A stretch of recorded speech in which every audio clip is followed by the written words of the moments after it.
Karena saya hanya melihat bahwa ada pertarungan nilai lama dengan nilai baru. Satu nilai lama mengendaki suasana atmosfer yang status quo, dia tidak ingin ada perubahan dan pembaruan. Sosok figur Prabowo tampil dengan perubahan dan pembaruan. Pada saat itu Pak Jokowi menghadap pada Presiden empat mata. Jadi joke yang di luar rame nih Pak. Ini kata orang. Ini debt collector datang ngapain? Kan begitu. 10 tahun Jokowi berkuasa, dia membangun kekuasaannya berbasis oligarki hybrid. Padahal lagi krisis, dia bilang ekonomi akan meroket. Ingat nggak? Nah, itu kan sihir persepsi. Karena saya hanya melihat bahwa ada pertarungan nilai lama dengan nilai baru. Satu nilai lama mengendaki suasana atmosfer yang status quo, dia tidak ingin ada perubahan dan pembaruan. Sosok figur Prabowo tampil dengan perubahan dan pembaruan, semangat revolutionary thinking. Nah, ini yang membuat kaget, Contoh misalnya Wakil Menteri Pekerjaan Umum atau apa yang mendapat 15 mobil itu? Noel. Ya, dalam yang waktu singkat 15 mobil dan 20 motor. Ini kan mengalami culture shock, kaget. Walaupun pada saat dia tampil dengan public figure mendramatisir diri sebagai seorang ojol, tapi karena kaget gitu ya, culture shock. Saya nggak tahu apakah itu orang yang dendam dengan kemiskinan atau mensyukuri atas stigma yang diberikan. Itu. Nah, yang selanjutnya, berapa tokoh-tokoh katakanlah setingkat menteri yang sekarang diperiksa oleh KPK dan Kejaksaan Agung selalu menyebutkan atas perintah Presiden, baik itu Menteri Agama, baik itu Nadiem, baik yang sebelumnya. Perintah, berarti kan ada loyalitas, fanatisme buta terhadap kepemimpinan. Saya nggak tahu apakah karena faktor sihir yang memengaruhi perilaku pelaku, yang tadinya dia mampu menghadapi tantangan itu, ternyata tersiram dengan sihir yang aspek materi, ya mau tidak mau konsekuensi logis yang sekarang sedang dihadapi oleh rezim masa lalu yang sekarang sedang diberantas oleh Pak Prabowo. Nah, hadiah-hadiah ulang tahun 20 Oktober kemarin ini cukup banyak yang diberikan. Makanya saya sengaja bawa buku ini buku tahun 2010. Ternyata dari berbagai kitab-kitab yang saya punya, walaupun saya Muslim, ternyata korupsi bukunya paling tebal ini. Tebal. Korupsi mengorupsi Indonesia. 1115 halaman. Ya, saya bongkar tadi pagi, terinspirasi semalam, Bapak bawa aja Pak ini Pak. Karena kan tema yang sekarang ini bagaimana kita menghadapi kekuatan sihir yang begitu besar pengaruhnya. Lantas bagaimana upaya-upaya pencapaian yang diinginkan oleh Presiden Prabowo selanjutnya? Ya tadi sudah disinggung oleh Pak Majen, ya kan, ada reshuffle kabinet dan lain sebagainya. Tentu wajar sajalah kalau memang bisa sebulan 2 kali sepanjang itu, ya kalau memang ternyata menghambat proses kebijakan implementasi, akselerasi ya daripada pembangunan ini, mengapa tidak gitu loh. Kan ini sedang terjadi pertarungan antara dua kekuatan, sihir yang lama dengan sihir yang baru, ya kan? Ya ini ya saya nggak tahu di mana meta sihir itu ada. Saya rasa itu aja sementara yang bisa saya utarakan. Nanti kita bisa berdialog panjang mengenai apa korelasi kepemimpinan Prabowo dengan kekuatan sihir Pak Jokowi. Ada satu hal yang menarik, pada saat itu Pak Jokowi menghadap pada Presiden 4 mata. Jadi joke yang di luar rame nih Pak, ini kata orang, ini debt collector datang ngapain, ya kan begitu. Ya, ya barangkali itu menarik. Apa sih yang dibicarakan selama 2 jam itu antara Pak Jokowi dengan Pak Prabowo? Walaupun kita mendengar bisik-bisik tetangga, ya kan, tapi memang perlu dibuktikan tingkat validitas kebenaran di antara 2 sosok figur warga bangsa. Apakah ada pertarungan kekuatan sihir di antara keduanya? Ya, kita nggak tahu. Kita membahas ini karena topiknya ada berbau-bau sihir soalnya. Saya rasa itu aja, Pak Moderator, Pak Pimret, terima kasih banyak. Saya memberikan pantun sajak tadi karena sama-sama sebagai sastrawan gitu ya. Karena udah ada 600 syair-syair saya yang mau diterbitkan nanti. Terima kasih. Assalamualaikum warahmatullahi wabarakatuh.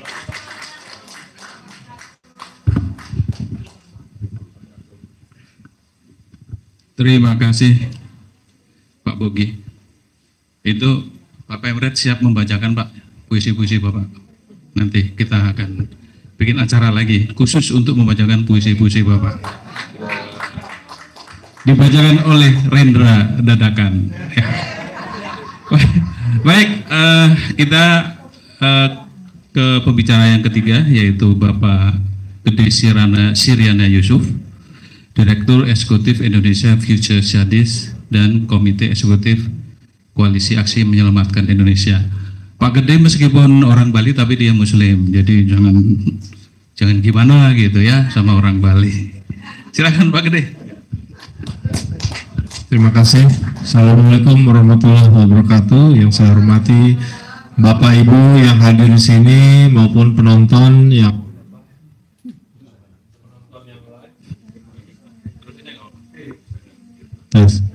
live. Kemudian Bapak Miftah, Bapak Imam Bogi, Bapak Peter yang saya hormati. Jadi kita itu udah cukup sering ya menyebut istilah sihir Jokowi ya. Tapi yang lebih berbahaya itu bukan karisma pribadinya, melainkan sistem kekuasaan yang dia tinggalkan. 10 tahun Jokowi berkuasa, dia membangun kekuasaannya berbasis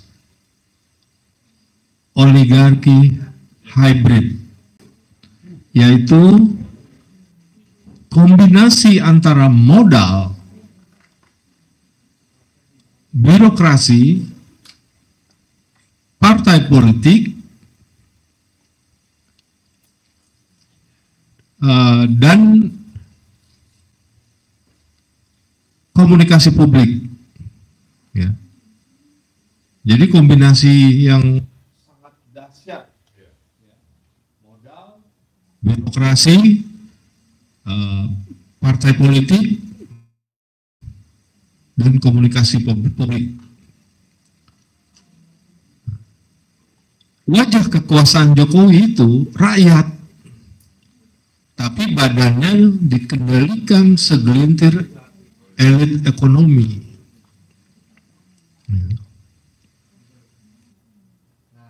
Jadi bicara soal sihir Jokowi itu bukan tentang pribadi Jokowi, melainkan suatu sistem kekuasaan yang bisa atau dapat diwariskan tanpa nilai dan moral. Nah, jadi ketika ini di era pemerintahan Prabowo, ya, Prabowo menghadapi suatu sistem yang sistem kekuasaan yang diwariskan tanpa nilai dan moral. Karena di situ juga ada anaknya Jokowi, Gibran, yang naik menjadi capres, menjadi cawapres, menjadi capres, itu melalui putusan MK yang cacat moral. Ya. Kita berangkat dari situ. Nah,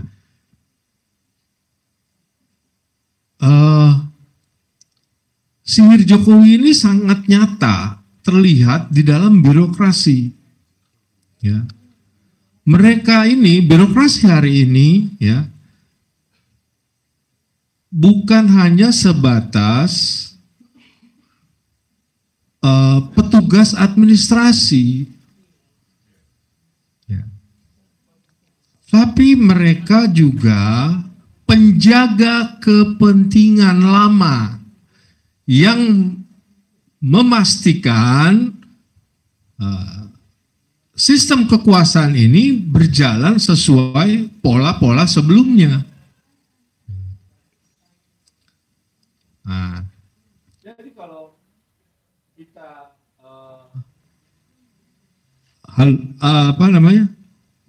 Prabowo pasti akan menghadapi suatu ancaman, potensi ancaman di dalam birokrasi ini.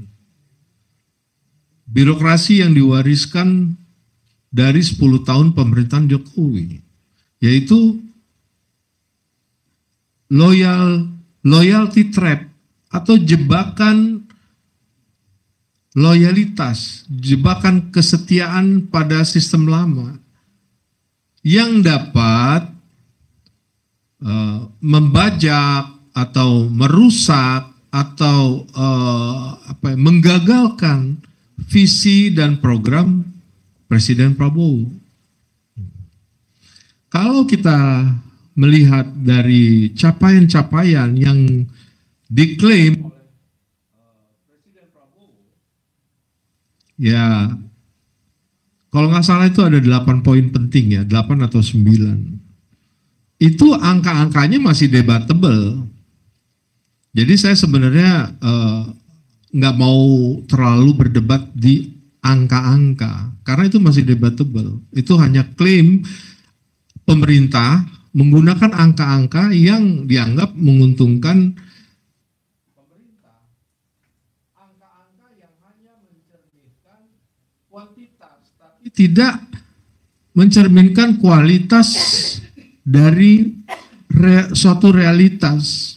Misalnya, katanya tingkat pengangguran menurun ya, kalau nggak salah kan. Enggak, itu kan klaimnya. Ya, angkanya memang turun, tapi makanya dengar dulu. Jadi kita ada saatnya nanti sesinya. Angkanya memang turun tingkatnya ya. Kan itu kan tingkat itu persentase. Tapi perlu digali lagi. Misalnya angka tingkat pengangguran bisa turun karena ada pertambahan angkatan kerja. Jadi dia mengecil. Kan pembaginya angkatan kerja. Angkatan kerja ini bisa jadi mahasiswa yang baru masuk di atas umur 15 tahun kan sudah masuk di dalam angkatan kerja. Ibu-ibu yang setengah pengangguran terpaksa bekerja, ya jualan warung, jadi ibu driver ojol karena suaminya kena PHK, kan jadi masuk. Ya, ini yang saya maksudkan sebagai kualitas. Kalau angka sih kuantitas, tapi itu belum bisa dikonfirmasi bahwa ekonomi itu belum membaik gitu. Nah, kemudian juga jumlah orang yang bekerja ini kan berapa jam dia bekerja sudah dianggap, kalau nggak salah 1 jam 1 jam atau 3 jam tuh sudah bekerja aja sudah dianggap bukan pengangguran gitu loh. Nah ini kan menambah atau mengurangi orang yang menganggur gitu. Tapi faktanya kan belum mencerminkan kualitas pekerjaan yang diinginkan oleh masyarakat. Nah jadi itu satu. Kemudian MBG katakanlah misalnya berapa ya? 27 juta ya. Udah orang 37 juta apa 27 yang realisasi ngasih makannya. Per orang benar catatannya, tapi apakah Bapak Presiden tahu misalnya ada banyak sekolah yang tidak terus menerus gitu loh, misalnya baru 2 minggu terus berhenti, tapi kan udah dicatat orangnya, tapi kontinuitasnya ada nggak yang berhenti, kan ini mesti diaudit gitu loh. Jadi harus dicari juga kenapa sebabnya, misalnya itu terputus, apakah karena negara atau pemerintah membayarnya misalnya 2 bulan sekali gitu loh. Orang kan mungkin aja dapur ini kan nggak sanggup, dia harus nalangin dulu selama 2-3 bulan gitu loh. Ya kan? Nah, akhirnya udahlah saya putus lah gitu. Atau ada juga orang yang tidak berniat atau tadinya kepengen tapi setelah katakanlah lah ada pungutan gitu loh, store dulu lah gitu sama oknum-oknum tertentu, akhirnya waduh ngapain lah gini, udahlah nggak jadi gitu, untungnya nggak seberapa, break even pointnya atau balik modalnya mungkin setahun lebih, dia bikin dapur aja harus berapa keluarin di depan kan. Nah jadi ini masih debatable, tapi saya bisa mengatakan bahwa apa yang dilakukan oleh Pak Prabowo di tahun pertamanya ini itu baru sebatas redistribusi fiskal.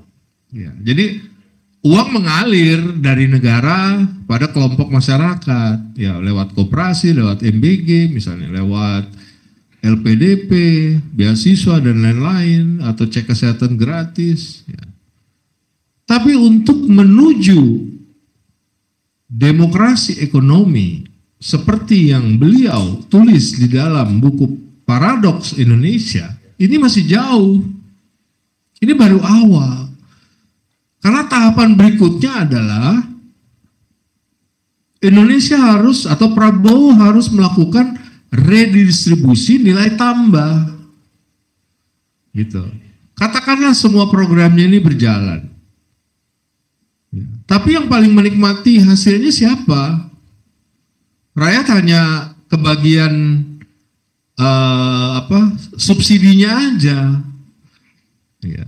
Tapi belum menikmati nilai tambahnya. Rakyat hanya menjadi buruh, misalnya di pabrik pabrik baterai, mobil listrik, di pertambangan, di sawit, itu kan rakyat cuma jadi buruh. Jadi masih sebatas redistribusi fiskal, belum terjadi redistribusi nilai tambah. Dan yang terakhir adalah redistribusi alat-alat produksi, seperti misalnya tanah. Ya ini kan perlu reformasi agraria. Jadi rakyat bisa makan rotinya, tapi oven sama dapurnya punya siapa? Gitu.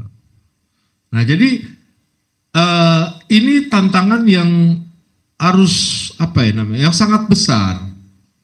Nah selama birokrasi, saya menyebutnya birokrasi hari ini tuh, kalau ngelihat dari respon-respon Prabowo terhadap demo, terhadap protes ya, demo mahasiswa kemarin, protes-protes mahasiswa, maupun kalangan masyarakat yang mengkritisi MBG, koperasi segala macam, itu sepertinya Prabowo itu kan mengedepankan stabilitas, kayak apa ya?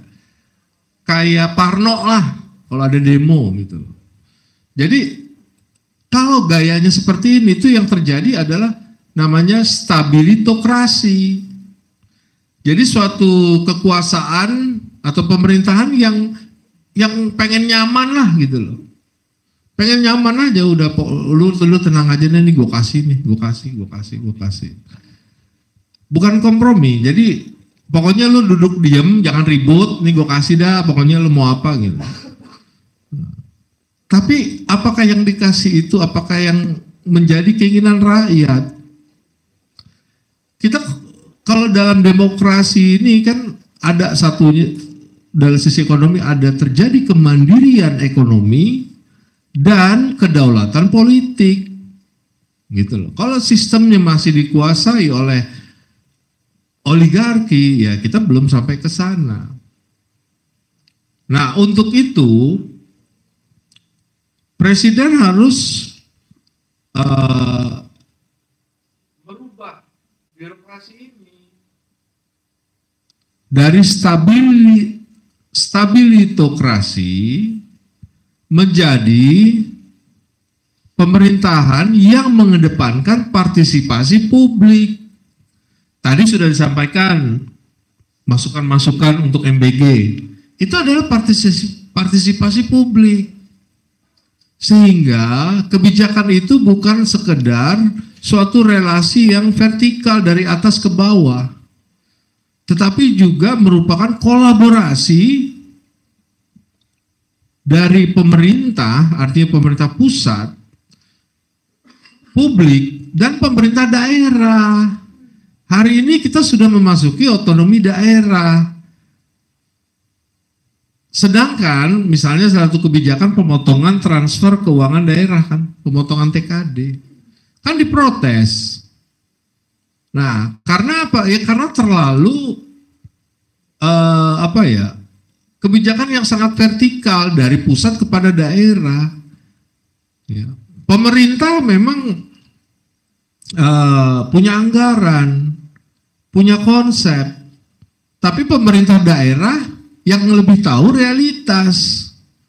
Tidak bisa keadilan itu dicari solusi yang seragam. Tiap daerah ada yang sangat bergantung, ketergantungannya mungkin lebih dari 80% terhadap transfer keuangan daerah, terhadap anggaran dari pusat. Ada yang mungkin lebih mandiri. Jadi sehingga tidak mungkin suatu kebijakan yang kemarin Pak Purbaya ini untuk efisiensi anggaran disamaratakan. Jadi dengan mengajak partisipasi rakyat, ini juga cara presiden selain untuk membuat programnya lebih berhasil, kedua dia juga menunjukkan kepada publik bahwa dia mulai melepaskan diri dari sistem yang oligarkis, dari sihir-sihir Jokowi. Dan dengan demikian dia akan mendapatkan dukungan yang lebih kuat dari masyarakat.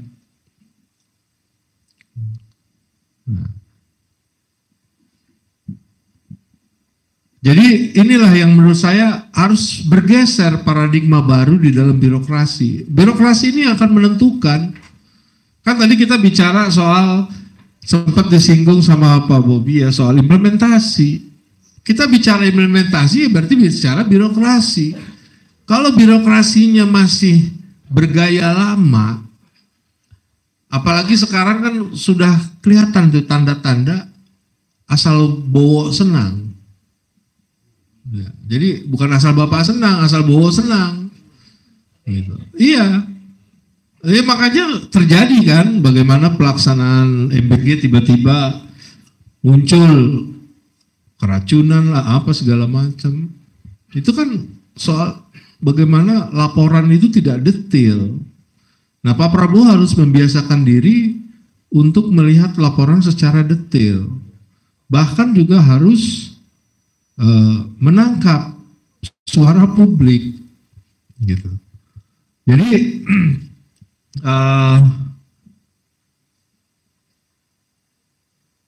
rakyat yang lapar ini bukan hanya butuh roti, ya, tapi juga butuh ruang untuk ikut menentukan masa depan. Jadi jangan alergi gitu kalau misalnya di sosial media ribut apa. Itu bagian dari dinamika. Sehingga birokrasi itu nggak perlu malu untuk mengakui kekurangan. Ini kan kelihatan semua karena takut dengan presiden nutupin yang fakta sebenarnya.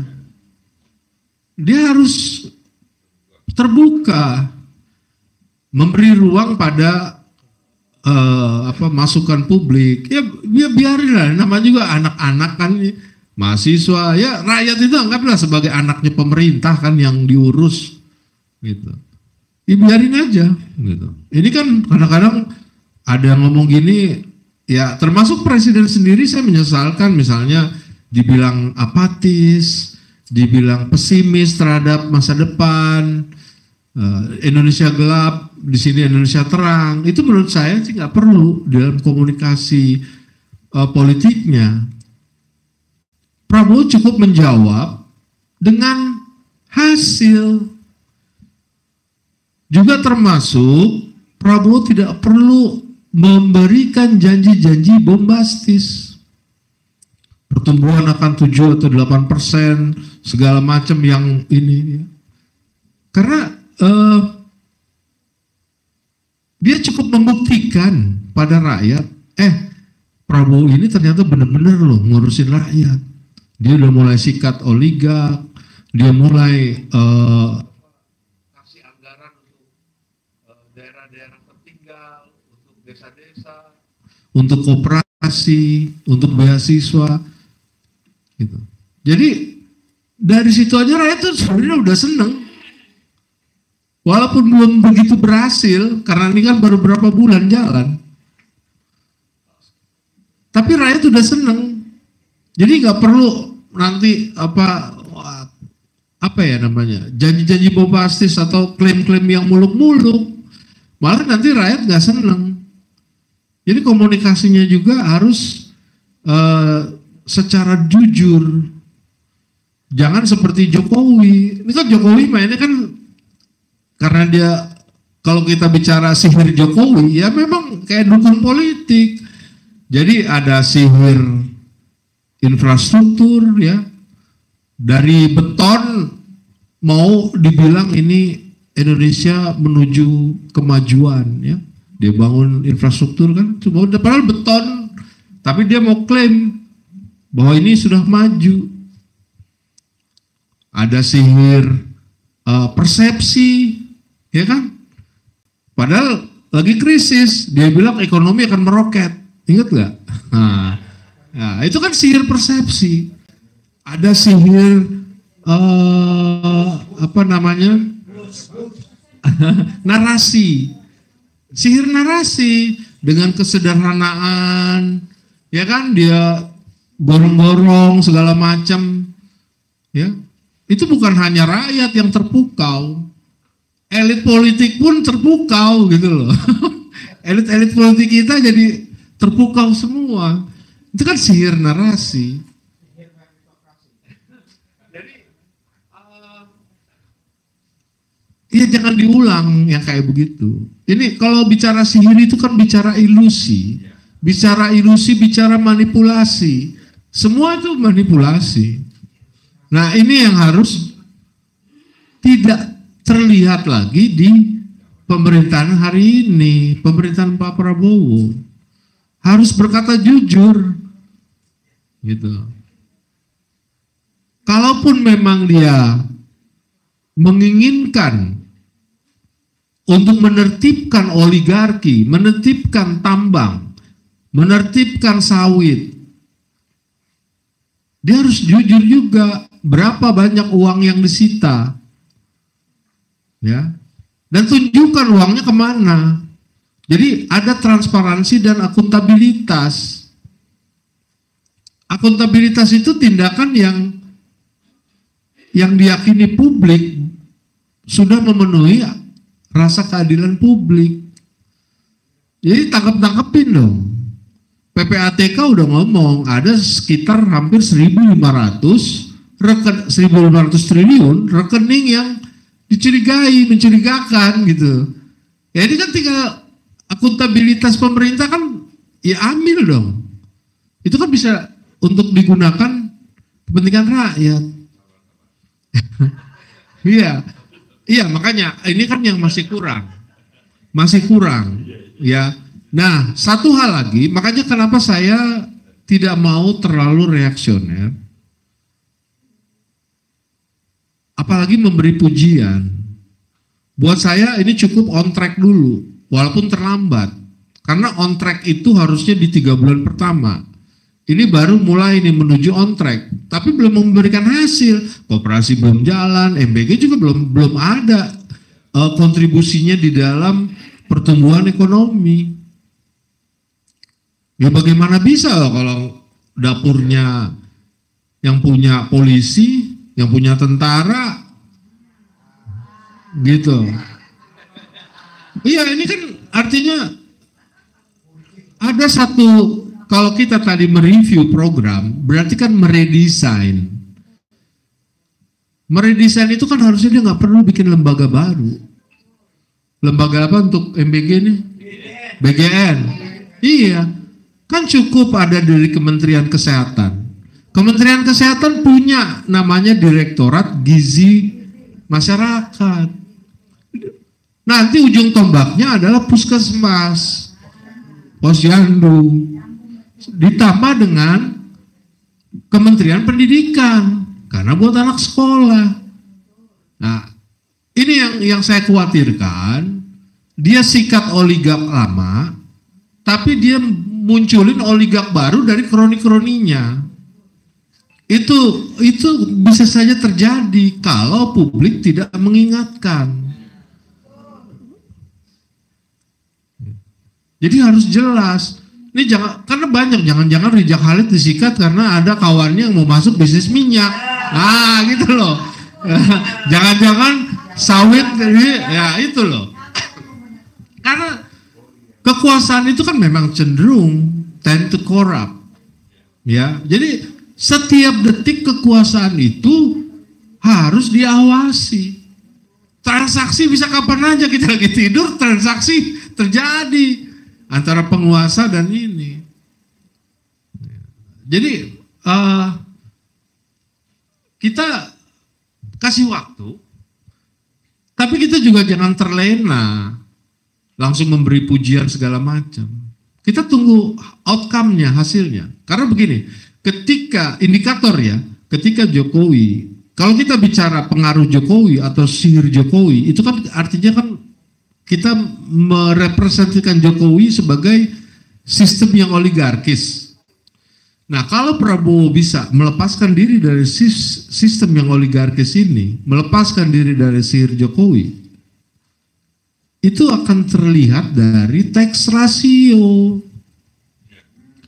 Tax rasionya ini justru turun sekarang. Di terakhir Jokowi itu masih 10%. Sekarang menjadi 7 atau 8%. Oke lah, ada faktor dari ekonomi makro atau kondisi global. Tapi kan juga banyak juga orang yang ngemplang pajak, yang nggak melaporkan pajak, korporasi-korporasi besar ini. Nah, kalau kalau Pak Prabowo bisa menertibkan oligak, menegakkan transparansi dan akuntabilitas, akan tercermin dari tax rasionya akan nambah. Simpel aja, sepanjang tax rasio tidak bertambah, itu artinya korporasi masih ngemplang pajak, masih melakukan penyelundupan.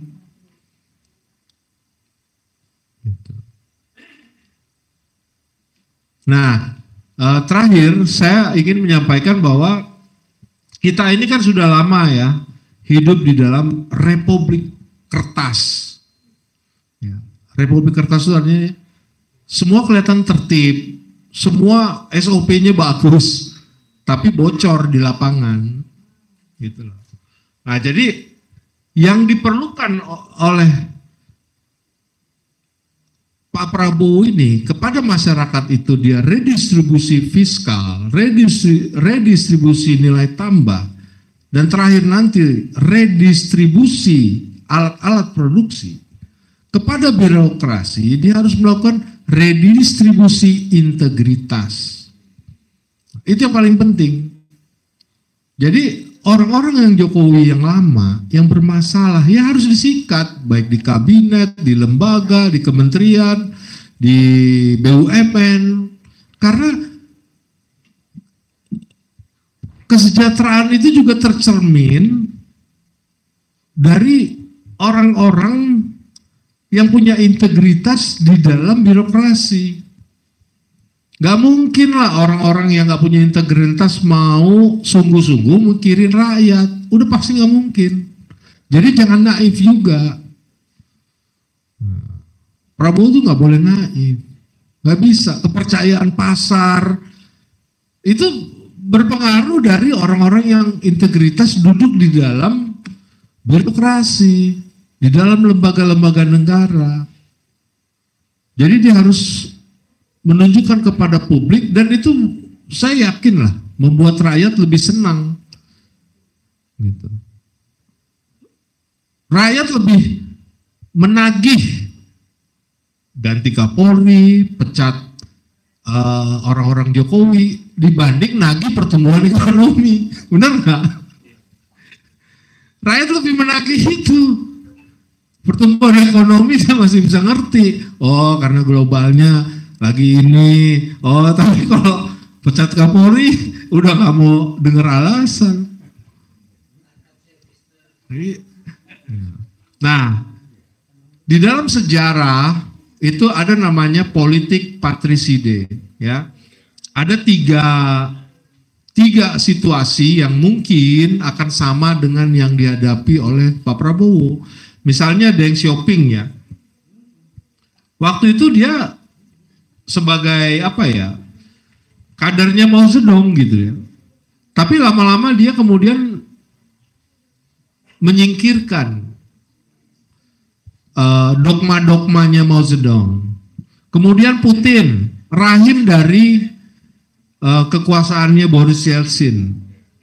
Tapi kemudian dia menyingkirkan jaringan oligarki Boris Yeltsin. Gitu. Dan juga Erdogan tumbuh dari gerakan Islam konservatif gurunya Erbakan. Tapi dia kemudian menempuh jalan nasionalisme populis, ya, yang lebih menjangkau berbagai macam ini warna dalam Turki, ya. Nah, jadi keberanian sejati Pak Prabowo ini akan diuji bukan di podium, tapi di ruang gelap kekuasaan. Ya. Misalnya di rekening tadi, rekening yang mencurigakan 1.500 triliun yang sudah dilaporkan PPATK, di jaringan tambang dan sawit, di birokrasi yang masih disetir oleh loyalis elit-elit lama ini. Nah, itu yang akan menjadi ujian Prabowo ke depan. Nah, baru kita bisa bilang Anda emang seekor harimau. Tapi buat saya, dengan segala potensi, dengan segala ancaman, kalau dia menjadi harimau, mungkin dia nggak akan sampai ke 4 tahun ke depan, karena banyak orang yang pasti merasa kepentingannya terganggu. Tapi buat saya,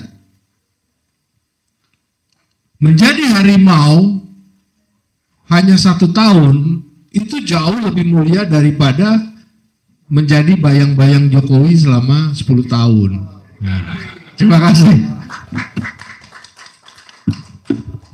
Tepuk tangan untuk Pak Gede. Saya rasa semua kita merasakan apa yang disampaikan oleh Pak Gede dan dua pembicara yang lain. Jadi memang itu keadaannya. Tetapi kalau kita terlalu kenceng mengkritisi Pak Prabowo, kalau kemudian rakyat kompak menjatuhkan Pak Prabowo, dapatnya Gibran. Gimana coba? Nah, ada yang lupa, sebetulnya Pak Prabowo ini Pak Prabowo baru sebatas memperbaiki gaya bicara Pak Jokowi. Terutama di kancah-kancah internasional, kita sebagai anak Indonesia bangga ya punya presiden seperti Pak Prabowo. Ada yang lupa, dia lupa ke daerah-daerah. Yang kita khawatirkan di daerah-daerah yang terbiasa terima sembako, sihir itu akan berjalan dan itu bisa terjadi pembalikan politik. Itu yang harus menjadi catatan buat kita semua. Baik, saya yakin teman-teman sudah punya tabungan pertanyaan. Kita akan beri kesempatan ke 3 penanya, ditujukan kepada siapa dan dari mana. 3 pertama ya, dari Mbak, silakan.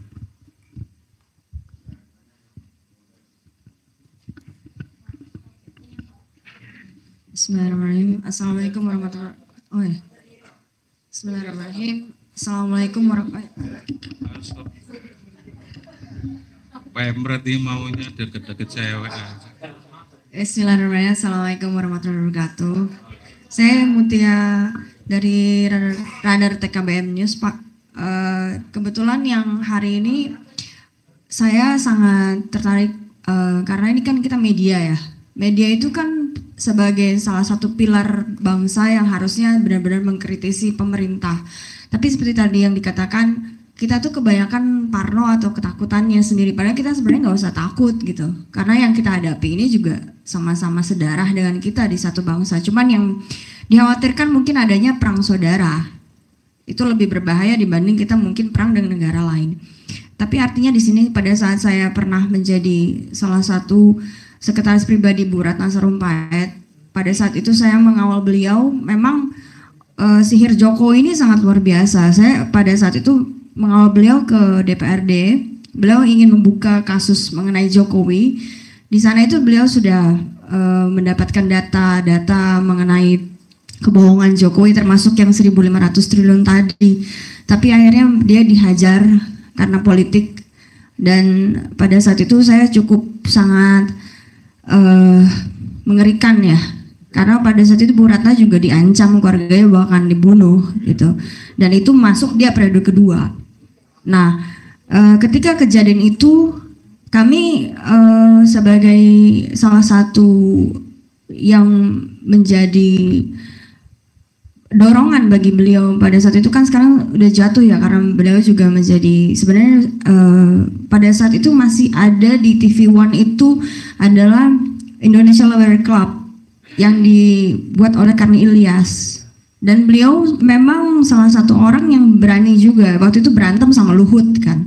Artinya bisa nggak sih misalnya Lira TV buat juga seperti di TV waktu itu kita buat di ILC, agar ini bukan hanya sekedar kita mengkritisi melalui demonstrasi, tapi benar-benar masuk TV. Dan kita harus berani, karena Pak Prabowo ini kan kesempatannya karena di belakangnya ada Gibran. Lalu gimana sekarang Pak, karena di media ini sudah banyak sekali stigma-stigma Jokowi yang sangat parah gitu, merusak, dan juga elit global, terutama Trump tadi menginjak-injak harga diri bangsa, karena sekarang banyak sekali tenaga kerja asing, dan di Kamboja juga banyak yang udah bunuh-bunuh orang dengan organ tubuhnya dijual. Lalu bagaimana kebijakan Pak Prabowo dan kita-kita ini, keberanian kita apakah sudah tidak terlambat dan memang masih ada kesempatan? Artinya pada saat itu juga sudah ada pemakzulan mengenai Gibran, dan ada isunya mengenai Riza Khalid tadi yang disebutkan, dan Gibran tadi akan digantikan oleh AHY.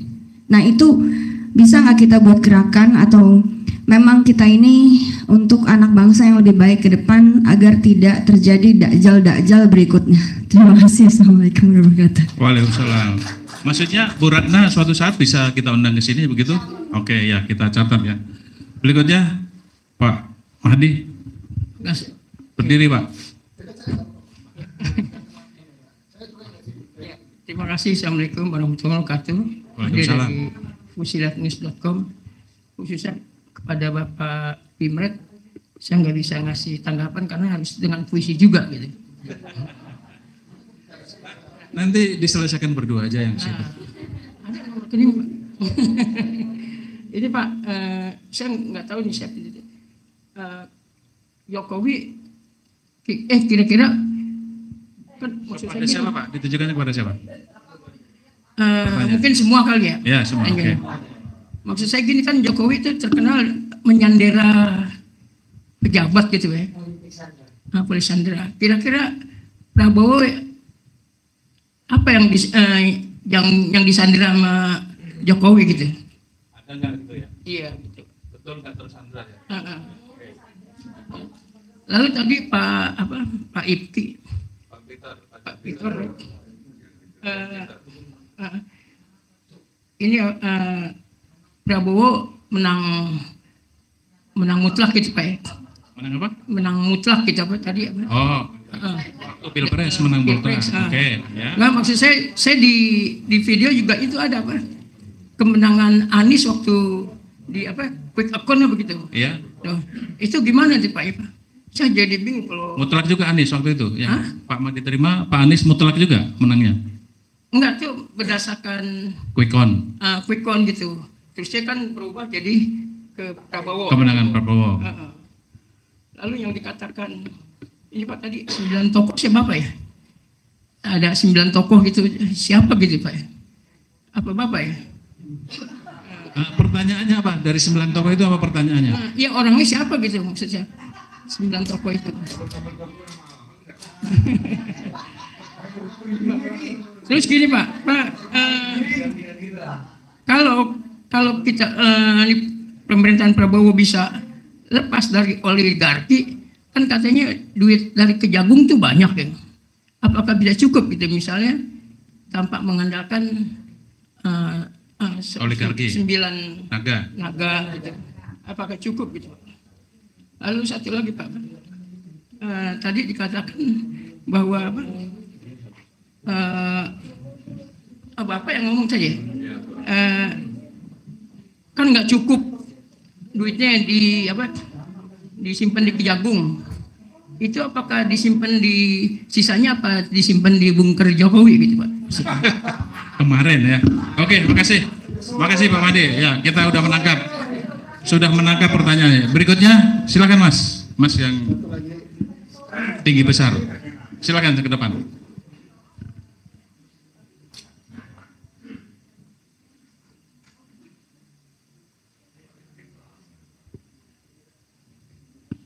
Sebutkan dari mana, ditujukan kepada siapa. Baiklah, perkenalkan nama saya Ahmad. Kebetulan saya hadir ke sini sebagai masyarakat umum yang pengen tahu apa sih yang dibahas pada hari ini. Sederhana saja Mas, bagaimana situasi saat ini? Kalau menurut pandangan pemateri, kira-kira Prabowo itu layak nggak untuk maju 2 periode? Kalau nggak layak, kenapa? Kalau layak, kira-kira pasangannya siapa?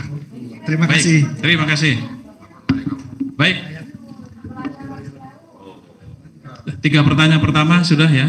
Silakan siapa yang mau jawab dulu? Pak Gede mungkin ya, yang masih hangat.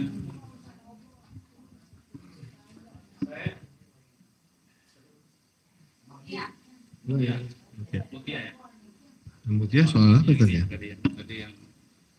Enggak, saya sih secara umum aja ya, saya nangkap poin-poinnya untuk semua pertanyaan. Persoalan utama hari ini yang menjadi prioritas adalah persoalan ekonomi.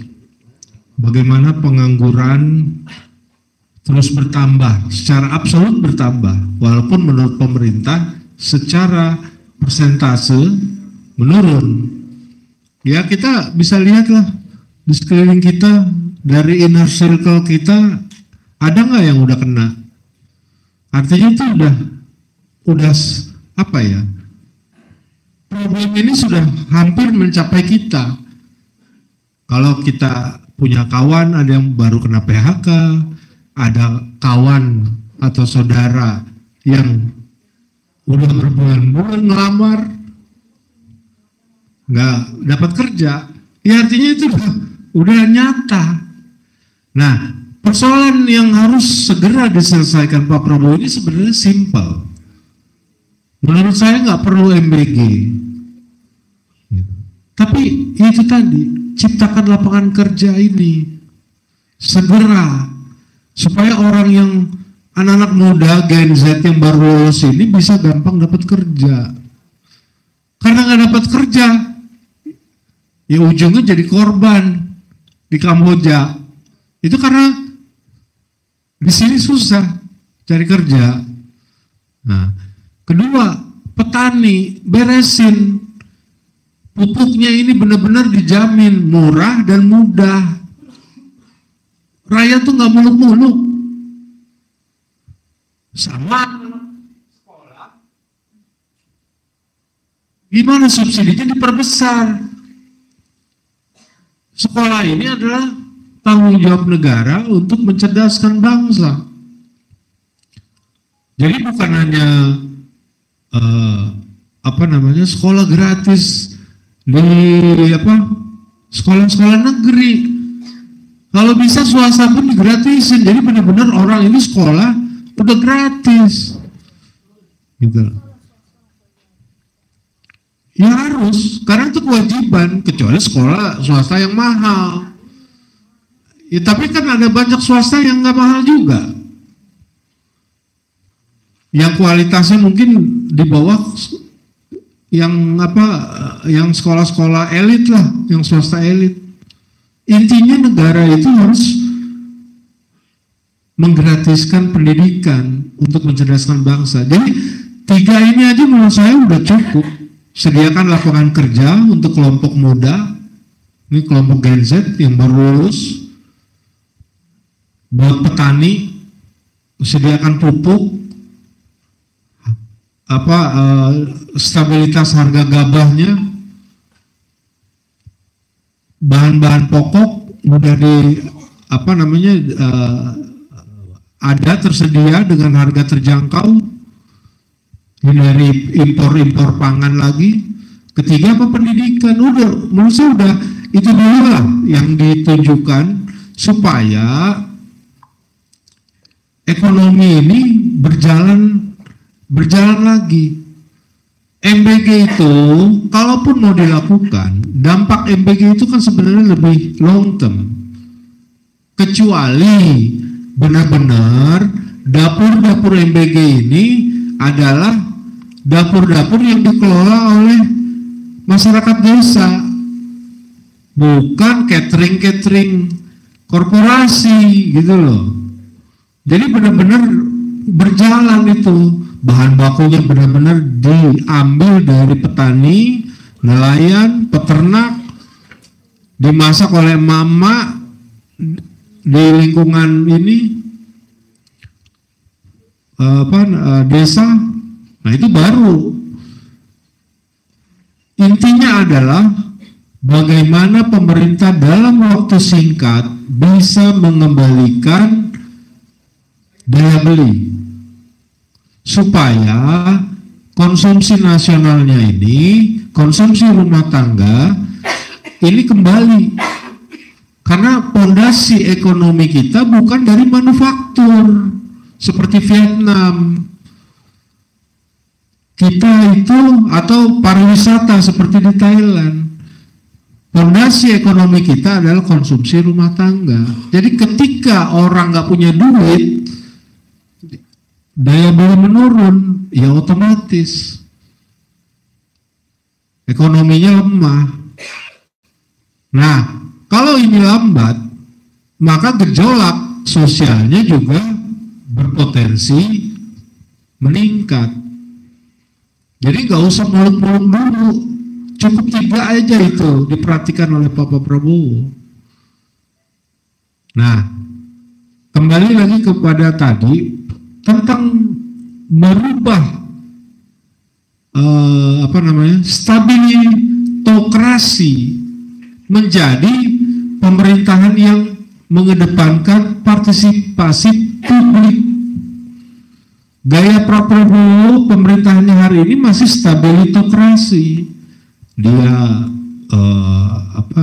parno terhadap kritik, terhadap demonstrasi. Sehingga birokrasi ini mengedepankan asal Bapak senang, asal Bowo senang, laporannya semua bagus. Tanpa secara terbuka, seperti tadi saya sampaikan, di dalam klaim-klaim capaian pemerintah ini masih semu, masih mencerminkan hanya kuantitas, belum menunjukkan kualitas dari realitas sebenarnya. Soal angka pengangguran, soal pelaksanaan MBG, soal tingkat kemiskinan. Apa Bapak merasa gitu loh, dirasain nggak ya, bahwa ekonomi sudah membaik? itu kan artinya masih di atas kertas. Makanya saya bilang tadi ini rezim republik kertas gitu. SOP-nya bagus. Nah, kemudian laporannya bagus tapi bocor di lapangan. Nah, terus yang terakhir tadi apa soal soal Prabowo bertahan atau enggak, ya kan bergantung kepada dia. Makanya saya bilang tadi, kalau saya jadi Prabowo, kalaupun saya harus dijatuhkan, saya tidak bisa menyelesaikan sampai 5 tahun, 4 tahun berikutnya ini, karena saya mau menertibkan, mau melawan oligarki. Tapi buat saya lebih mulia menjadi harimau dalam 1 tahun. Gitu. Karena rakyat akan mengenangnya. Ya, begitu aja. Terima kasih. Oke, saya jawab aja yang pertanyaannya. Pertama dari Bu siapa? Mutia. Gini, sebetulnya sekarang itu apa sih yang ditakutkan? Jauh beda dengan sebelumnya. Karena power yang luar biasa sekarang adalah netizen. Jadi kalau netizen udah bergerak, nggak ada kok yang kebal. Jadi karena itu inilah era dari civil society sebetulnya yang harus dikelola benar-benar, tapi juga yang konstruktif.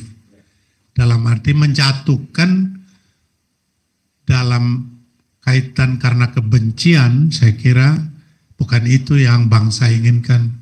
Tapi mengkritik untuk perbaikan, jangan sampai merasa terhalang oleh apapun. Ibarat air aja lah.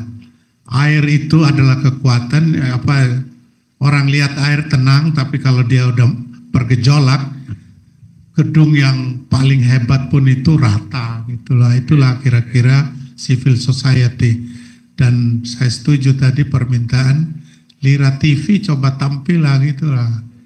Jadi bukan hanya Lira TV ya, kalau Lira TV nggak ada support juga gimana dia bisa tampil toh? Jadi misalnya support itu kan banyak dimensinya. Kontennya kasih, faktanya kasih. Jadi jangan dia kehabisan informasi, ya nggak bisa juga kan. Itu kira-kira jadi ya perlu persatuan dan kebersamaan itu. Bapak ini tadi, saya nggak tahu ada sumber lain yang mengatakan Anies menang. Jangan lihat di awal Pak, lihat di akhir. Ya kalau lihat di awal itu kan biasa duluan itu Pak. Ibarat kuda, jangan lihat waktu finishnya dia udah duluan terus kita bilang dia menang. Waktu di finish nggak ada dia misalnya. Jadi saya kira semua kan diumumkan kok di publik itu. Jadi kita lihat. Saya nggak bela Prabowo, nggak maksudnya. Toh pada akhirnya Pak Anies salamin Pak Prabowo kok Pak. Selesai. Yang 9 tokoh itu sebenarnya itu melengkapi para pihak-pihak yang menanggapi, memberikan pendapat tentang kinerja kepemimpinan Prabowo dalam 1 tahun Pak. Jadi itu rata-rata ada yang dari lembaga think tank, ada dari pengusaha gitu. Itu bisa dibuka di Google aja, ada itu nama-nama Pak. Yang saya juga baca itu semuanya melihat masih banyak kekurangan itu, dan bahasa mereka adalah Presiden Prabowo perlu meningkatkan dari aspek-aspek yang mereka dan yang terakhir, apakah Prabowo masih layak untuk 2 periode? Ya menurut saya kita lihat dulu periode pertama lah. Belum apa-apa udah lihat periode kedua. Kan kita baru bahas 1 tahun ini, masih ada 4 tahun, kita doakan supaya beliau sehat-sehat terus. Nah, karena kalau sehat dan dia juga masih mau, kan bukan dia yang menentukan dia mau jadi presiden kedua, rakyat. Maka sebenarnya pertanyaan tadi adalah jawab sendiri gitu ya, masih layak nggak? Saya juga punya jawaban sendiri. Dan bapak-bapak, ibu semua juga punya jawaban. Saya kira itu aja. Terima kasih. Baik Pak Jan Peter, terima kasih banyak Pak Mejen. Berikutnya Pak Bogi, Pak, silakan Pak.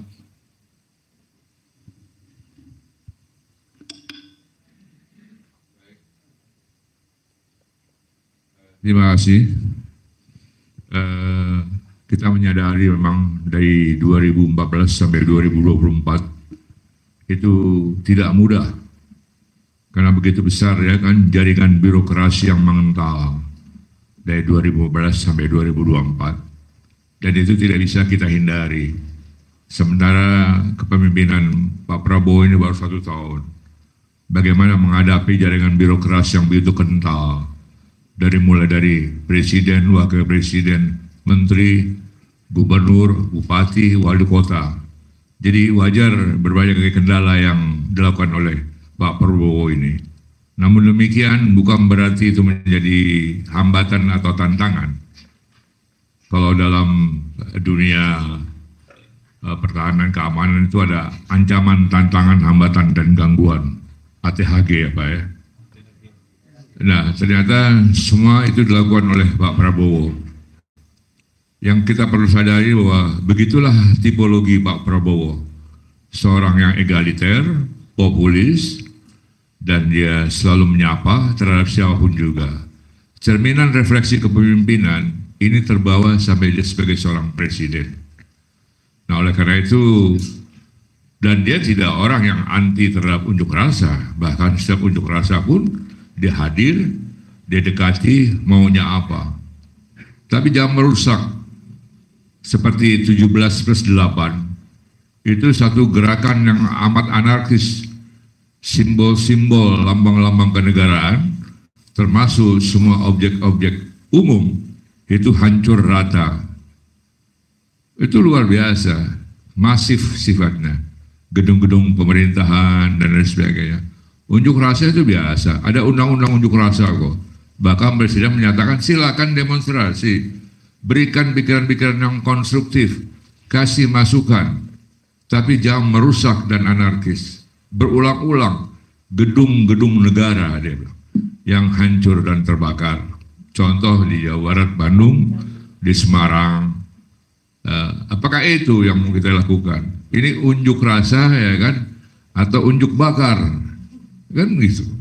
Nah ini yang perlu diluruskan bahwa Prabowo bukan orang yang anti terhadap aspirasi masyarakat yang berkembang. Sepanjang itu konstruktif, tetap pada ketentuan undang-undang unjuk rasa. Nah yang selanjutnya sekarang selama 1 tahun, kemarin dia sudah mengutarakan di hadapan 20 Oktober sampai malam, kalau nggak salah dia melakukan rapat kabinet yang tadi terbuka oleh media, lantas tertutup 2 jam. 2 jam dia sampaikan tentang laporan perkembangan dia selama 1 tahun. Itu dalam posisi berdiri, bayangkan berdiri 2 jam, ya, lantas di closing ceremony untuk media, rapat kabinet lanjutan. Dari pagi itu dia menerima uang di Kejaksaan Agung sebesar 2 triliun. Tadi nanya ada di mana? Ya tanya sama Jaksa Agung, karena memang ruangannya cukup nampung uang 2 triliun. Padahal itu semuanya adalah 14,3 triliun. Itu dari Kejaksaan Agung, belum KPK dan Mabes Polri. Dari sawit itu. Iya, artinya institusinya. Berarti KPK juga punya hasil-hasil tangkapan, termasuk di Polri pun juga ada hasil-hasil tangkapan. Persoalan itu dari minyak, dari sawit, dari nikel, luar biasa. 2014 sampai 2024 selalu menyebutkan atas perintah presiden. Nah ini yang perlu kita coba kaji kembali, begitu tinggi tingkat loyalitas fanatisme itu. Yang terjadi sekarang ini pertarungan nilai-nilai lama yang lebih bersifat status quo dengan nilai-nilai baru yang ini ada perubahan dan pembaharuan. Pak Prabowo tampil dengan sosok figur melakukan bentuk-bentuk perlawanan. Nah, ini mengalami culture shock teman-teman birokrasi yang lama. Terkaget-kaget ini. Dulu enak, nyaman, bisa menyimpan sesuatu, bisa taruh di gudang, bisa taruh di bunker, bisa taruh apa. Sekarang udah nggak bisa. Tinggal sekarang bagaimana Pak Prabowo mengimplementasikan apa yang disampaikan oleh berbagai pidato dia, diikuti oleh jaringan-jaringan birokrasi di bawahnya, mulai dari tingkat Menko, Menteri, Wakil Menteri, Gubernur, Bupati, Wali Kota, Kepala Dinas, Camat dan Lurah. Maka terwujudlah apa yang tadi Pak Maijen utarakan, bahwa masyarakat tempat adil dan makmur menanam padi yang tumpang sari dan lain sebagainya. Itu udah jelas, anggarannya ada, camat, lurah, jelas itu. Tapi jangan disimpan atau ditaruh di bank, didepositokan. Itu kan uang-uang rakyat sebetulnya. Nah inilah tantangan-tantangan internal Pak Prabowo dalam menghadapi birokrasi selama 10 tahun zamannya rejim Pak Jokowi.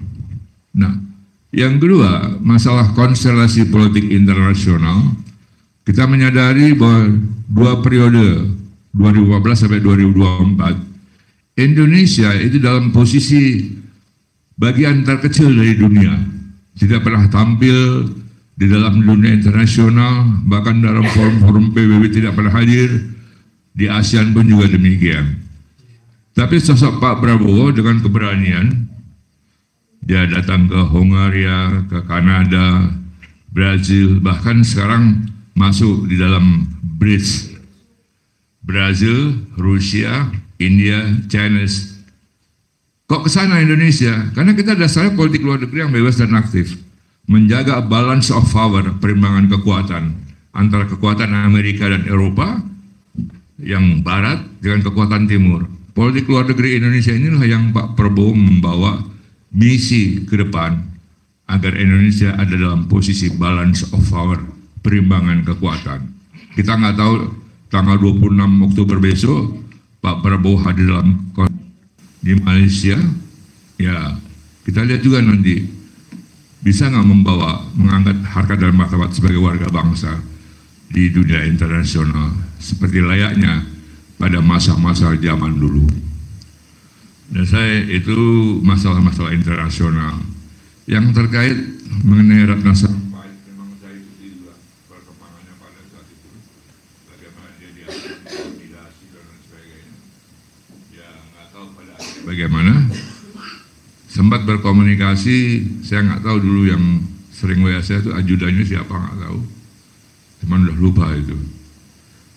Dan setuju Pak Ibu Ratna Sarumpait nanti bisa dihadirkan di sini. Saya rasa tantangan-tantangan tadi adalah bagaimana mengimplementasikan ke semuanya itu. Yang kedua, layakkah dia akan terpilih 2 periode? Kita tunggu aja 2 tahun kemudian. Ini sabar 1 tahun, 2 tahun bagaimana, 3 tahun bagaimana, 4 tahun bagaimana, 5 tahun bagaimana. Karena situasi sekarang ini aman, kondisi buruk. Bagaimana Pak, situasi aman, kondisi buruk, kritis, dilematis. Nah, kalau dulu saya bilang, tadi dia bilang republik keras, kemarin itu saya bilang republik tanpa tiang. Zamannya Bung Karno korupsi ada, itu di bawah meja. Zamannya Pak Harto ada korupsi di atas meja.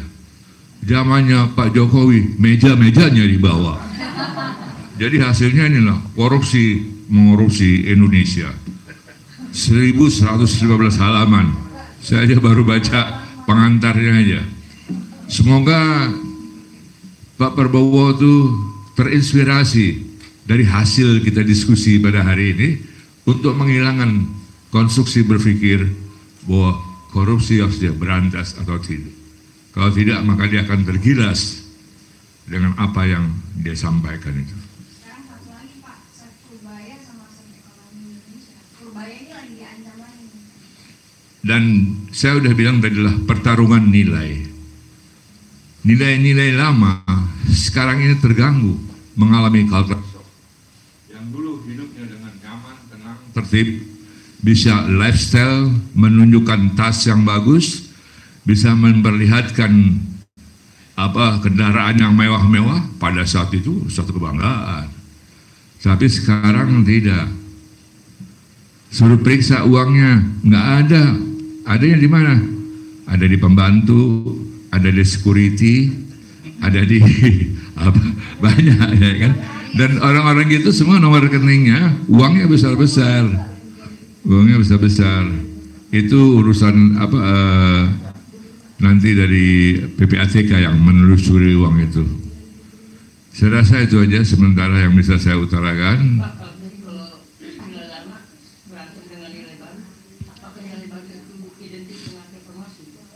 Ya, reformasi sekarang ini sedang terjadi, ya kan? Sekarang ada revolution thinking, revolusi berpikir.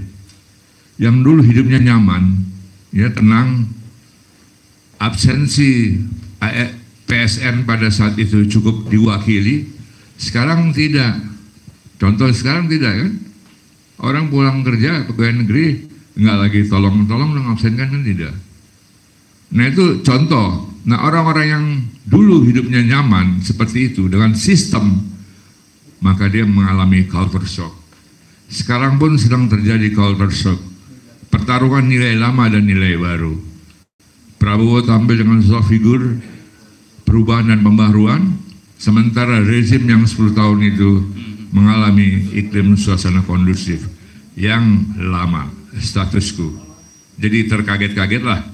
Waduh, saya mengalami misalnya periode yang lalu, beliau yang baru, ya kan? Wah, ada pikiran-pikiran konstruksi yang baru, merubah perilaku pelaku. Saya akan mengalami kaget-kaget juga nih, kacau.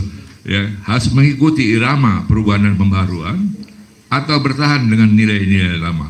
Inilah pertarungan yang sekarang hari ini terus berjalan. Siapa yang menang, siapa yang kalah.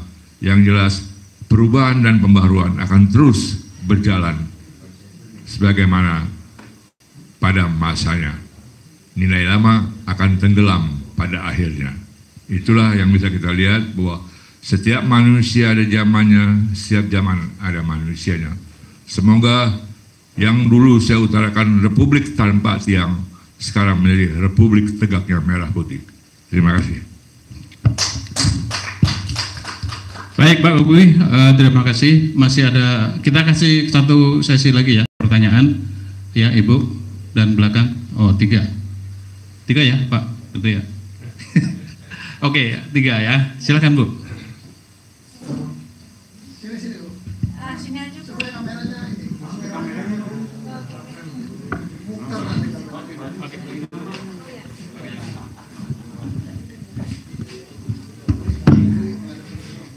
Assalamualaikum warahmatullahi wabarakatuh. Kalau menurut saya Pak, dengar dari kawan-kawan, masyarakat dan sebagainya, kalau Gibran belum diganti Pak, ini akan terus ngegrecokin Pak. Gibran itu berarti artinya Jokowi Pak. Yang menganggap sihirnya itu adanya di Gibran dan menteri-menteri pendukung Jokowi. Jadi sulit Pak, masyarakat sampai sekarang belum percaya 100%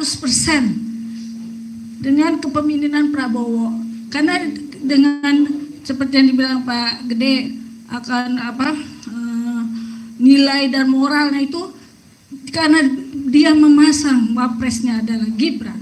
Jadi Prabowo ikut dianggap tidak mempunyai nilai dan moral juga karena apalagi dia pernah mengatakan bahwa dia kelanjutan dari Jokowi. Nah, jadi kalau menurut saya sulit program-program dia juga akan dijalankan karena dia berbenturan lagi dengan oligarki, dengan geng Solo, dengan semua yang tentu saja akan menggrecokin, mengganggu Pak, mengganggu program-program yang akan dijalankan oleh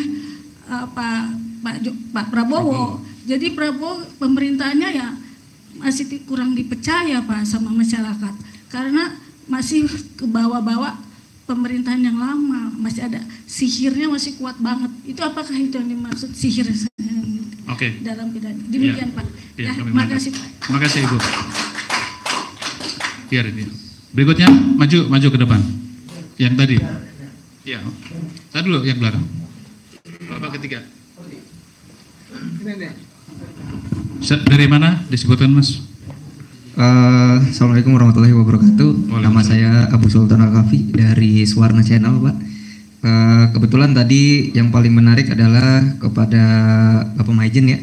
Ini terkait masalah satu poin ya tentang masalah tanda-tanda zaman dan alam. Nah, ini saya catat. Nah, pertanyaan saya adalah bagaimana tanggapan Bapak terkait hari ini orang-orang yang di pemerintahan ya, militer dan purnawirawan gitu ya, yang duduk di kursi pemerintahan.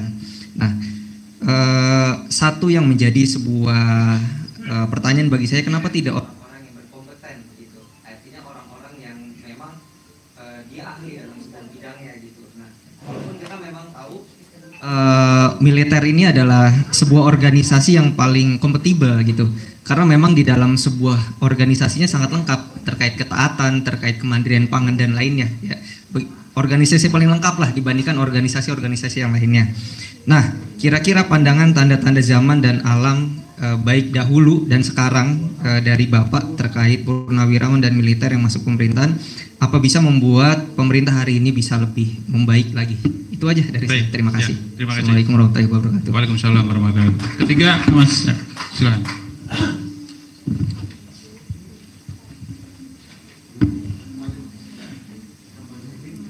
Assalamualaikum warahmatullahi wabarakatuh. Saya Efzar dari Public Society Masyarakat. Saya mau bertanya, sebenarnya bukan lebih menekankan pertanyaan, lebih menekankan yang disampaikan Pak Maijen. Kayak saya juga tinggal di kampung, warga nelayan, pesisir gitu kan. Termasuk kalau pesta subsidi pupuk, kita juga minta subsidi solar untuk nelayan. Nah, kalau untuk di kampung sendiri ya masalah stunting itu Pak ya, memang sederhana. Masyarakat kita baik lagi akar permasalahan adalah baik lagi selain ekonomi adalah pendidikan, masih rendahnya pendidikan. Jadi ya mereka masyarakat bisa ngobrol 24 jam di teras rumah segala rumah, tapi dia nggak bisa makan, padahal di sekelilingnya itu bisa dioptimalkan. Balik lagi saya waktu di Kyoto maupun di Tokyo yang rata-rata 80% rumahnya vertikal. Mohon maaf, ini bisa dijadikan tambu lapot di kaca-kaca apartemennya gitu kan. Itu sebenarnya saya punya gerakan di Malabar Project sudah melakukan seperti itu, memang di masyarakat urban kosmopolitan. Di kampung itu sebenarnya bisa lebih mudah gitu kan, antara yang tinggal di kampung maupun yang tinggal di urban perkotaan. Makanya pendekatannya adalah sosiologi pertanian dan peternakan yang tepat bisa memberikan edukasi ke masyarakat. Tapi saya menjalankan seperti itu, nggak mau masyarakat yang mudeng, mau menerima ribet, ini segala rupa, seperti itu. Terus saya tertarik di masalah alutsista. Sebenarnya kan Indonesia ini secara geografi dan geopolitik di dua benua, dua samudera, antara barat Australia dan timur Cina dengan kekuatan empowering seperti itu kan sangat strategis. Selat Malaka, Selat Masalembo yang dibikin tol laut antara dari Cina membelah Sulawesi dan Selat Lombok dan ke Australia gitu kan, yang digadang-gadang sama Jokowi kan seperti itu. Buat saya itu sebenarnya tindakan Pak Presiden dari sebelum dia jadi Menhankam membelajari alutsista itu sebenarnya penting dengan posisi kita saat ini dan gerakan geopolitik dunia ini yang lagi berperang gitu kan.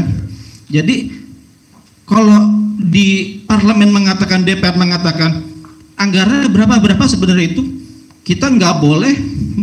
Kita mau belanja ini itu sebenarnya nggak boleh disampaikan secara terbuka. Kalau seperti itu Malaysia tahu, cuma belinya cuma 5 atau waktu-waktu Sukhoi gitu kan. Cuma 5 tergampang. Malaysia kita beli sekian seperti itu kan. Seharusnya hal yang seperti itu kan nggak boleh, ada privasi yang nggak boleh disampaikan ke anggota parlemen dan kita yang bekerja di media gitu kan, biarkan itu menjadi rahasia operasi intelijen kita gitu. Hal-hal yang seperti itu bisa membocorkan rahasia negara yang secara sederhana gitu. Dan memang 10 tahun pemerintah Jokowi ini memang Indonesia nggak dikenal di panggung global. Tapi ketika beliau muncul, Singapura down, Malaysia down, Australia berpikir kembali. 2 bulan Pak PS menjadi presiden, saya bukan mendukung atau membela, tapi saya lebih mengkaji kepada posisi kebijakan strategis. Gas Singapura stop kelabakan. Terus si Padang Ligitan itu sekarang Malaysia juga akhirnya memulai mengkaji kembali apakah ini memang kalau Prabowo melakukan excuse bisa berbahaya gitu kan. Terus itu termasuk Selat Malaka yang perebutan kuenya itu kan luar biasa karena dari situ, apalagi kalau Thailand benar-benar jadi sama Cina dibikin terusan, itu akan otomatis menghancurkan Singapura sebagai kontainer ya terbesar terbaik di Asia Pasifik, semuanya tuh berlokasi di Singapura seperti itu. Dan terakhir ya, bagaimana masyarakat kita mencerdaskan masyarakat itu memang bukan pekerjaan mudah dan PR besar. Ini bukan PR seluruh masyarakat Indonesia, baik lagi adalah memang kuncinya itu pertama di pendidikan. Terus apa tadi sepakat sama Mas Gede adalah perekonomian, bagaimana menciptakan lapangan pekerjaan. Itu yang memang terjadi pada dan sebenarnya nggak hanya generasi Gen Z aja ya, ini yang milenial akhir pun juga mengalami hal yang sama seperti itu. Makasih. Baik, makasih. Mas siapa tadi? Rizal. Rizal ya. Baik, pertanyaan lebih banyak ke Pak Maijen, sebagian ke Pak Gede, nanti Pak Bogi nambahin. Pak Maijen silakan Pak.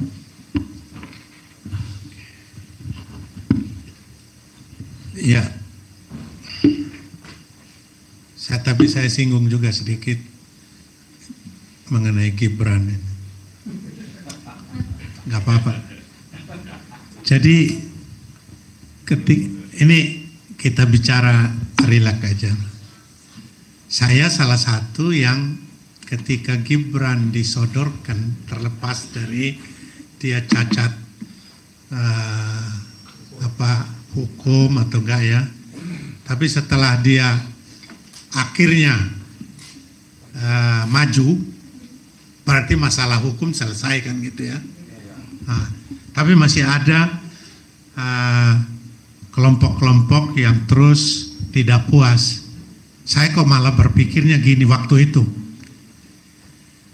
kan umum dari sejarahnya Indonesia ini wakil, termasuk wakil presiden, itu sebenarnya pelengkap aja di mana-mana.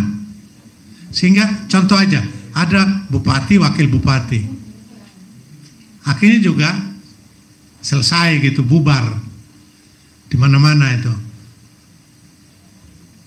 Di bidang apapun, wakil itu selalu tidak klop dengan nomor satu. Jadi nomor satu dan nomor dua itu akan pada umumnya berakhir dengan konflik. Itu satu. Itu saya berpikir ke sana, Pak. Lalu coba lihat mengenai wakil presiden. Siapakah wakil presiden selama sejarah Indonesia yang paling hebat? Bolehlah kita buka kembali arsip-arsip gitu ya. Ya mungkin ada satu barangkali ya. Ya saya nggak ada waktu itu, jadi saya nggak bisa komentar juga. Tetapi dengan segala hormat saya, Pak Muhammad Hatta itu tokoh yang memproklamirkan Indonesia merdeka sehingga kita sekarang bisa bebas kayak gini. Jadi ya itu respect yang luar biasa, dan beliau punya teori ekonomi yang terus masih relevan sampai sekarang, koperasi dan seterusnya. Tapi yang saya maksudkan ini, sejak kita sama-sama sudah gede, sehingga kita bisa lihat paling ya mulai dari Pak Darmono ya Pak ya, Pak Darmono sampai ke sini, kayaknya yang terlalu dominan memang presiden. Jadi kalau saya pakai pola atau mindset atau landasan berpikir seperti itu, saya nggak terlalu menghiraukan mengenai Gibran gitu loh. Saya lebih fokus pada Prabowo. Yang saya doakan adalah supaya Prabowo sehat terus lah, jangan kita doakan atau berujar nanti kalau ada halangan sama Prabowo. Wah, kata-kata itu kan doa katanya gitu kan. Menurut saya jangan berandai-andai lah. Iya lah. Kita percaya bahwa Tuhan Yang Maha Esa itu punya maksud kenapa Prabowo disandingkan dengan Gibran. Maka pasti dengan keyakinan itu Yang Maha Esa itu akan beri kekuatan, kesehatan, kemampuan pada Pak Prabowo supaya menuntaskan tugasnya sampai 2029. Itu yang ada di pikiran saya. Saya nggak mengandai-andai dulu, karena itu di luar kedaulatan saya. Nah, lalu mengenai tanda-tanda alam. Ya oke lagi nih. Jadi sekarang itu ada yang bilang gini, ini penghijauan di mana-mana gitu lah. Kalau udah kering nanti hujan nggak ada kan, yang hijau jadi coklat juga tuh. Ya loh, kalau nggak ada hujan nggak ada kan kering tuh. Ya daun yang hijau tadi kan nanti juga jadi coklat. Jadi pilih mana gitu ya. Ya udahlah. Kalau senang yang hijau, mata cerah, ya. Karena kalau tidak ya.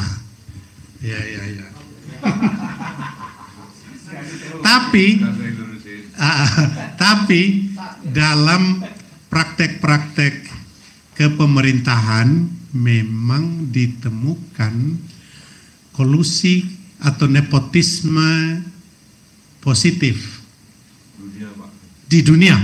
Jadi nggak hanya di Indonesia.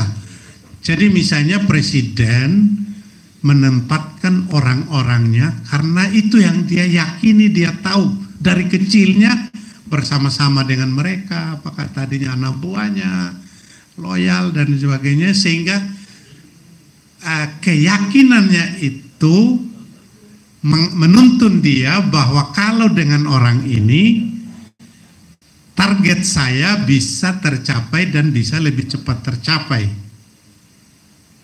Tapi apakah ini alasan yang benar? Karena saya bukan Prabowo, Pak. Jadi tapi kita bisa berkomentar, dan siapapun yang berkomentar itu kenyataannya demikian. Ini menarik memang. Saya sendiri pun selalu mengomentari kalau tempatkan orang itu tempatkan orang hebat. Karena 5 tahun ini mahal bagi bangsa. Jadi jangan tempatkan karena itu adik saya, ponakan saya, sohib saya dan seterusnya. Kalau karena itu padahal dia tidak kompeten, bukan merit, sistem yang kita korbankan adalah bangsa, dan pada akhirnya nama baik juga akan dipertaruhkan gitu loh. Maka memang sebaiknya tidak lalu tentara terlalu dikasih ruang, karena dalam demokrasi memang ada civil military relations yang harus betul-betul difahami, dan kita menurut saya ini waktunya kita buka kembali topik-topik tentang civil military relations supaya tidak kebablasan. Ya. Terakhir, ya ini kalaupun nggak memuaskan, saya mohon maaf mengenai alutsista atau edukasi tadi, pendidikan. Apapun kondisi bangsa, bahkan bangsa manapun, pendidikan itu akan selalu menjadi pilar kemajuan.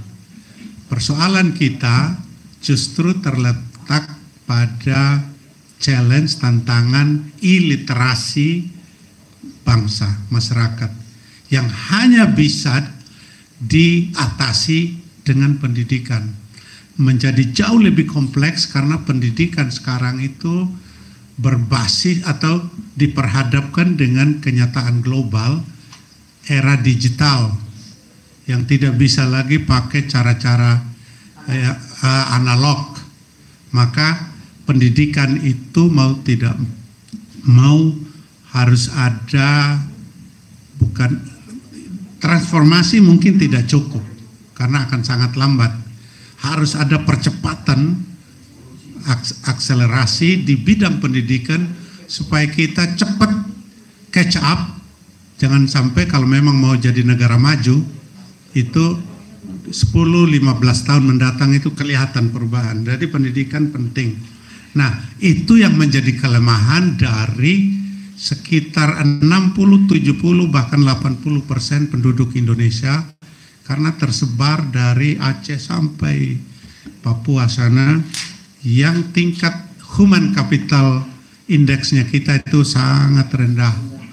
Nah, itu kalau bisa Pak Prabowo lebih fokus pada bagaimana pendidikan untuk menaikkan level human capital bangsa Indonesia ini. Lalu, gini, saya termasuk yang sangat prihatin dengan bansos. Ya, karena dengan bansos itu kita jadi apa itu, orang miskin dipelihara negara kan gitu. Nah, itu cara-cara supaya dia miskin terus kan, dipelihara. Gini, kita pakai data. Apakah dengan bansos mulai pertama kali diterapkan mengurangi penerima bansos enggak? Justru nambah. Kalau begitu solusi itu keliru. Bukan itu caranya. Jadi bangsa kita ajarin untuk tangan selalu di bawah. Kemungkinan MBG akan gagal karena tangan di bawah. Jadi kalau kita kasih dia nasi yang matang, dia nggak ada berpikir.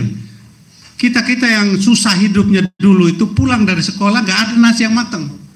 Kerja dulu padahal udah jam 2 siang, jam 2:30 masih belum ada makanan. Inilah yang membuat kita jadi orang.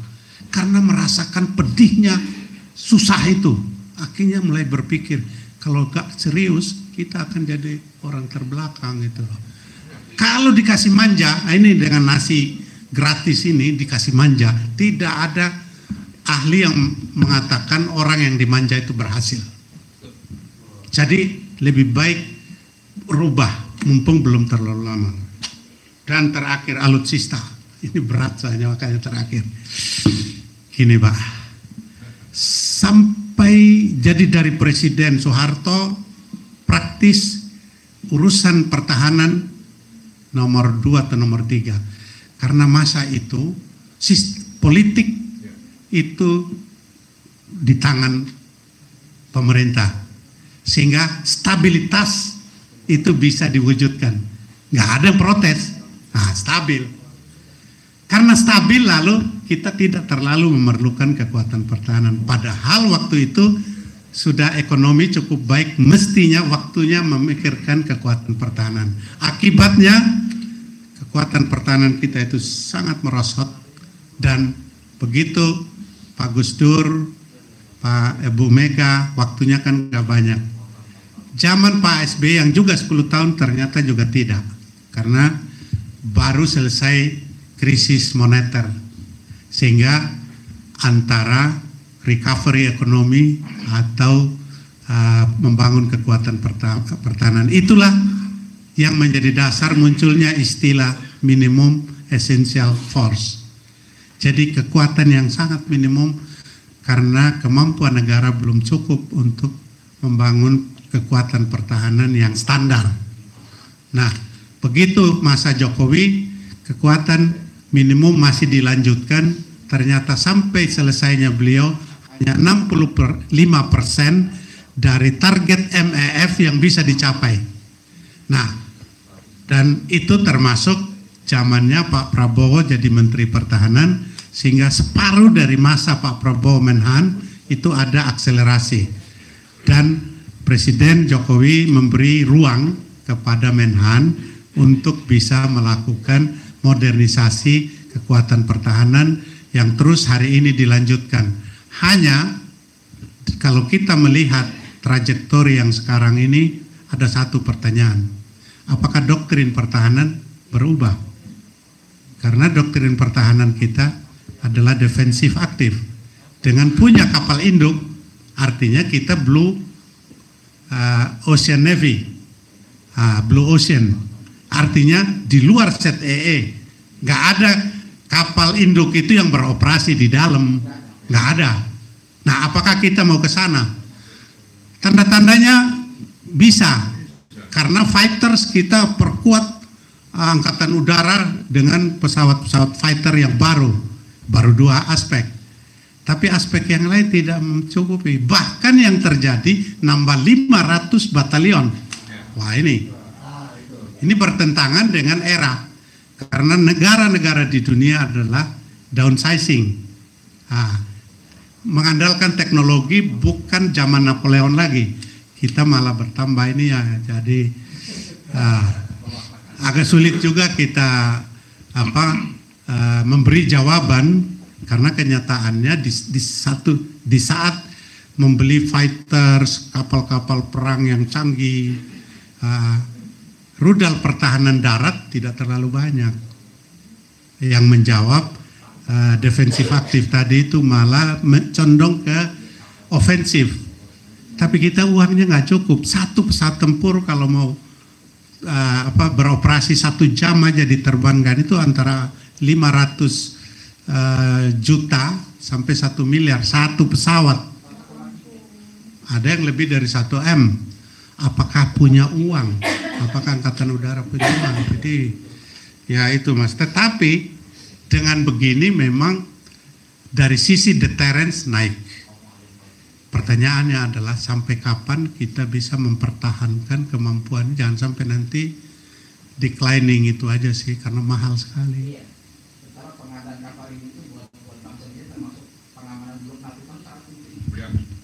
Gini, kapal induk, berapa sih negara berkembang yang punya kapal induk itu dulu lah.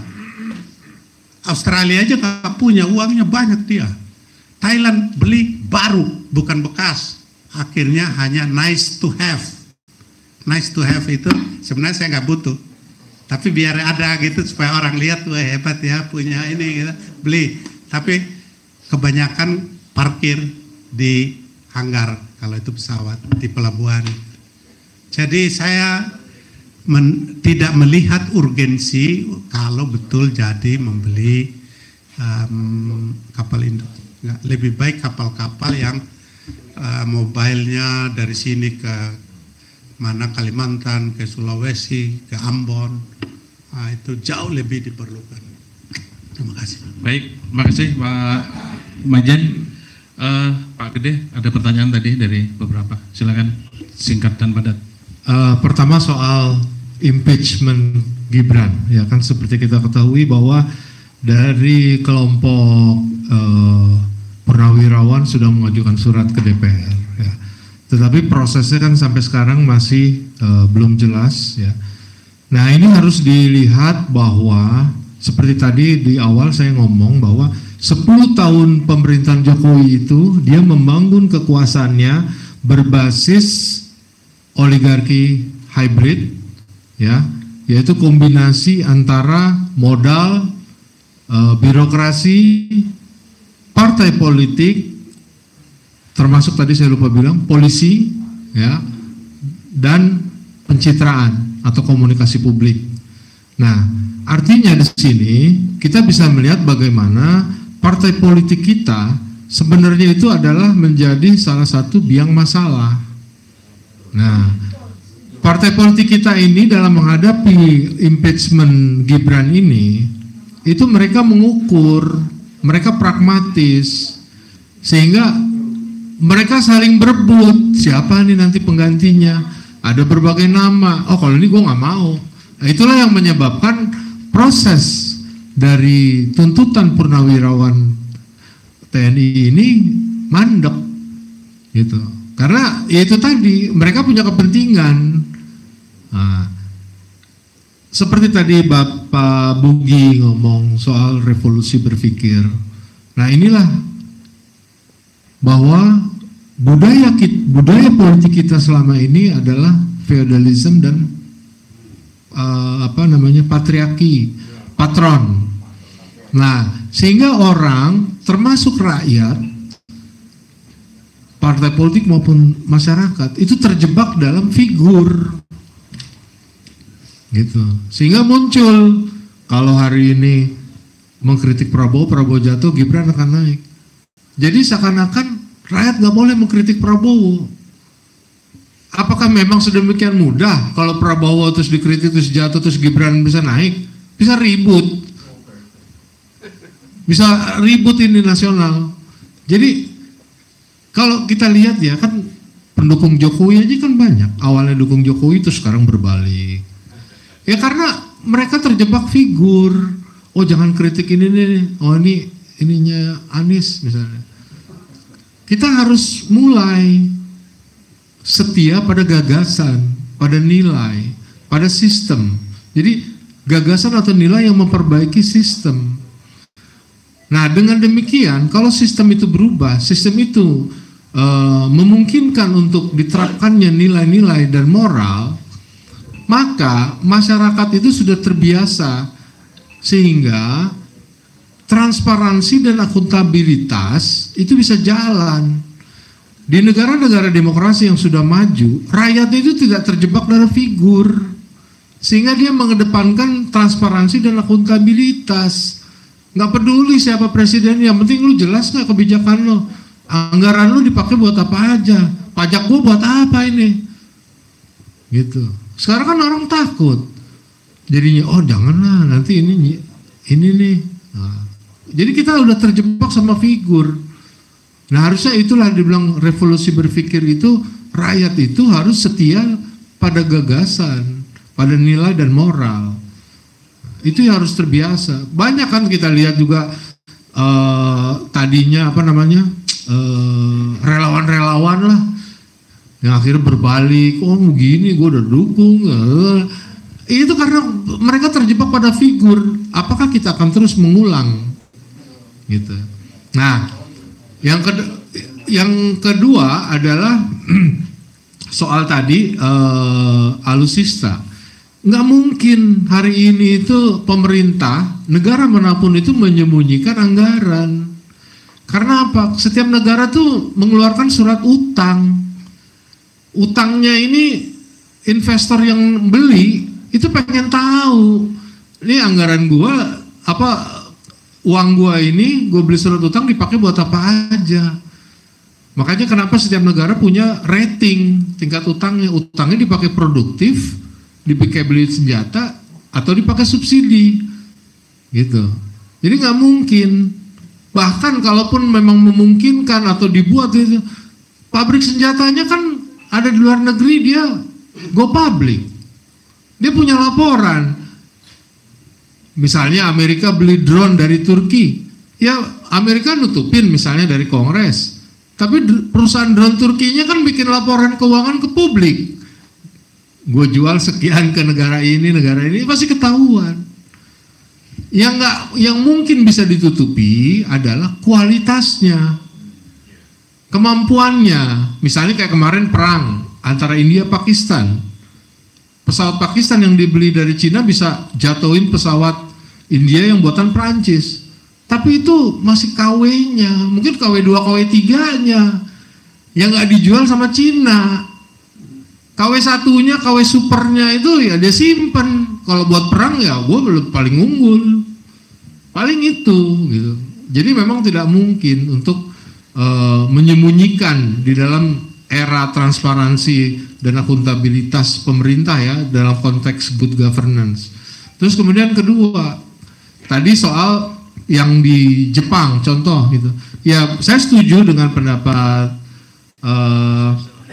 soal ini Pak, subsidi gitu ya, bansos gitu ya, membuat rakyat selalu bergantung pada pemerintah gitu ya, pada negara. Tapi menurut saya gini, di dalam teori ekonomi politik apapun yang diterapkan di berbagai negara, subsidi itu memang dimungkinkan. Subsidi itu sepanjang dilakukan hanya untuk situasi atau konteks tertentu dalam jangka pendek, ya bagus. Contoh waktu COVID, hampir semua negara ngasih subsidi. Tetapi subsidi ini harus disertai dengan program kemandirian ekonomi dalam jangka panjangnya. Gitu. Dalam konteks tertentu ya boleh, silakan kasih. Wah, kayak sekarang nih misalnya daya beli merosot karena banyak perusahaan tutup. Karena kondisi global menyebabkan mereka harus tutup. Harus lay off, kapasitas produksi menurun karena daya beli masyarakat menurun.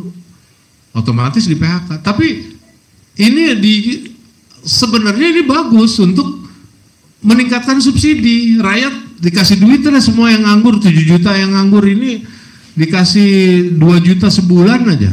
Setiap orang loh. Itu dananya masih sepertiga seperempatnya MBG. Tapi mereka disuruh jajan aja, udah lu belanja lah. Benar.